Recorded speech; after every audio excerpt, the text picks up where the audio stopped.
when I went over there on that day 2 years ago, I saw a well-kept little area with a little grotto, and just kept nicely with shrubs and flowers and all that, and it was cordoned off with a little wall around it. And I presumed that the Bonsecourt sisters were maintaining it and keeping it. But on talking to locals then, they said no, that when the locals there that went into those council houses in the 1970s after the home was knocked, they said no, when we came in here, that's an absolute wilderness. And I said, how do you know how do you know it's a graveyard?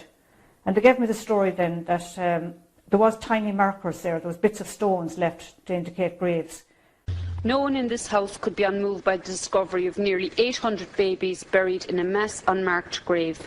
There was tiny markers there was bits of stones left to indicate graves. But the news of hundreds of children buried in unmarked graves. There was tiny markers there was bits of stones left to indicate graves. Hundreds of children buried unmarked and unrecognised. There was tiny markers there was bits of stones left to indicate graves. Of the unmarked children's graveyard in Tuam. There was tiny markers there was bits of stones left to indicate graves. In unmarked graves. How could we have stood silently by when this was going on? There was tiny markers there was bits of stones left to indicate graves.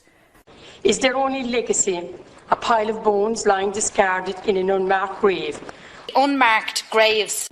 There was tiny markers there was bits of stones left to indicate graves.